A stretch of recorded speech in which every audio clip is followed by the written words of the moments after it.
मैंने कहा मैं तो मान रहा हूं इस बात को कि लाइफ सेविंग ड्रग्स के तौर पर, सर्जरी के तौर पर, इमरजेंसी ट्रीटमेंट के तौर पर मेडिकल साइंस ने बहुत प्रगति की है और मैं एक प्रगतिशील विचार का व्यक्ति हूं।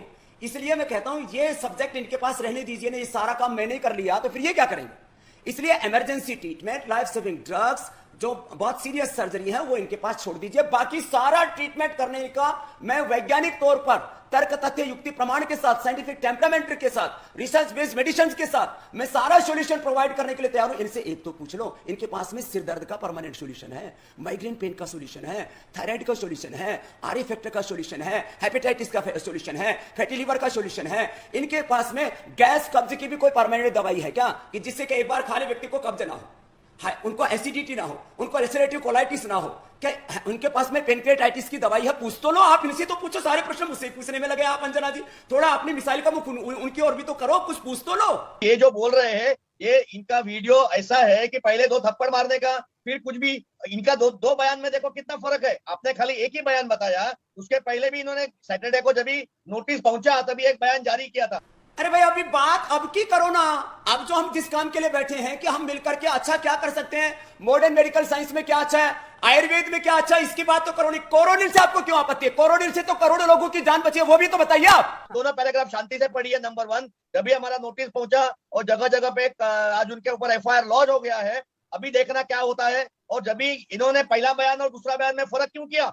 पहला बयान देखो इनका क्या है, ये हम लोग को क्या शेंडी लगाने के लिए बात कर रहे हैं। और जब भी आप कोरोना का बात कर रहे हैं, कोरोना का बात करिए। ये तो आप जो बाल सुब्रमण्यम है, कल ही आपके डेयरी का प्रोडक्ट का मिस्टर बंसल जो है वो कोरोना से एक्सपायर हो गया। आप चुप बैठिए, don't talk. When I am talking you don't talk, keep quiet. आराम। आप मेरे ऊपर ऑफिसर लगे हैं, आपको आप धमकाने वाले कौन होते हैं मुझे? आईएमए का कोई अधिकारी होने से आप मेरे ऊपर कोई आप जोर जबरदस्ती नहीं कर सकते। मैं कोई अधिकारी नहीं हूं, लेकिन ये आपका जो बयान है और जिस तरह से आपने एलोपैथी के पर, अरे हमने जो आपने जो पढ़ा और वीडियो सर्कुलेट किया, हम थोड़े ही आपके पास आए थे। आपको क्यों इतना खुजली हो गया था ये हमारे एलोपैथी के ऊपर तकलीफ करने के लिए? आप चुप बैठना चाहिए थे ना। अच्छा, खुजली की आपके पास कोई दवाई है क्या? और जब भी कोरोना का बात चल रहा है, डॉक्टर कोरोना के ऊपर आप जो बात कर रहे हैं, जिस तरीके से बात किया ठीक है। कि बाहर ऑक्सीजन से जितने मरे नहीं उतने आयुर्वेदिक एलोपैथिक दवाई खा के मर गए। अरे व्हाट नॉनसेंस। आपका ये स्टेटमेंट पूरा वर्ल्ड में हंस रहे लोग, पूरे वर्ल्ड से कंप्लेंट आ रही है। क्या बात कर रहे हैं आदमी? आपने आपने एलोपैथिक का डॉक्टर क्या ले ले। पढ़ाई किया है? आप बात मत करना, कीप क्वाइट। एलोपैथी के बारे में आप क्या जानते हैं? आपने एलोपैथी का क्या पढ़ाई किया है? आपने आयुर्वेद का कितना पढ़ाई किया है? अच्छा, मैं आपसे अब एक प्रश्न पूछता हूं। कोरोना के कारण से शुगर बढ़ रहा है, कोरोना के कारण से बीपी बढ़ रहा है, कोरोना के कारण से ब्रेन स्ट्रोक होकर के, कार्डिक अरेस्ट होकर के लोग मर रहे हैं, कोरोना के कारण से लोगों को ब्लैक फंगस, व्हाइट फंगस हो रहा है, उसका इलाज भी तो बताइए ना। आप इलाज की बात कीजिए। आप झगड़ा करने के लिए आए कि कुछ संवाद करने के लिए आए?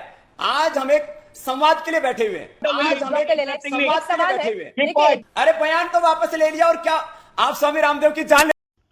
आई होप अब आपने ये क्लिप देख ही ली होगी।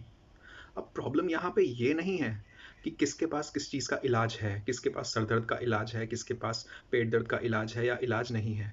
प्रॉब्लम यहाँ पे ये है कि देखिए, पिछले लॉकडाउन में, पिछली वेव में, पिछली जब पहली वेव थी, उस वक्त जो कोरोना वॉरियर्स थे, डॉक्टर्स थे, नर्सेज थी, उनके साथ किस तरह का घटिया दो कौड़ी का जो व्यवहार किया गया था पेशेंट्स के साथ, वो किन्होंने किया था, वो भी उस डिटेल में भी जाने की ज़रूरत नहीं है, वो एक एंटायरली डिफरेंट टॉपिक है। क्या हुआ था उनके साथ, तब इन लोगों को बुरा नहीं लगा था। एक एंटायर लॉबी पिछले 6-7 महीनों से इस वैक्सीन का मजाक उड़ाती आ रही है, तब इन लोगों को प्रॉब्लम नहीं है। इन्हीं की जो एलोपैथिक दवाइयां हैं, उन पे दुनिया भर की कालाबाजारी होते आ रही है। हालांकि हो सकता है कई लोग इस चीज का खुद हिस्सा हो, तभी इतना बुरा लग रहा है। कालाबाजारी होती आ रही है, तब इन लोगों को बुरा नहीं लग रहा। शमशान घाट की लकड़ियों पे कालाबाजारी हो रही है, तब इन लोगों को बुरा नहीं लग रहा। तब इन्होंने किसी को चिट्ठी नहीं भेजी। एक एंटायर लॉबी दवाइयों का, डॉक्टर्स का, इन सब का मजाक बना रही है, तब इन लोगों को बुरा नहीं लगा। इन्होंने तब कोई चिट्ठी नहीं भेजी। अब जरा सी कोई कमेंट आ गई, अब इन्होंने चिट्ठी भेज दी। लोग यहाँ पे देश तोड़ने की बातें करते हैं, आतंकवादियों के साथ हमदर्दी दिखाते हैं, तब ये लोग किसी तरह की एफआईआर नहीं करते, तब ये लोग चिट्ठी नहीं भेजते। लोग यहाँ पे दिन दहाड़े पॉलिटिकल मर्डर्स करते हैं, तब ये लोग किसी को चिट्ठी नहीं भेजते, तब इन लोगों की आवाजें नहीं खुलती, तब ये कुछ नहीं करते। अब और क्या बोल के टरका देते हैं? ये बोल के टरकाते हैं कि भाई अभिव्यक्ति की आजादी है, फ्रीडम ऑफ स्पीच है, फ्रीडम ऑफ एक्सप्रेशन है। क्यों भाई, Baba Ramdev freedom of expression की कैटेगरी में नहीं आता क्या? भाई उसकी भी फ्रीडम ऑफ एक्सप्रेशन है, उसने अपना आइडियाज एक्सप्रेस कर दिए। उनको किस बात की आपने चिट्ठी भेजी?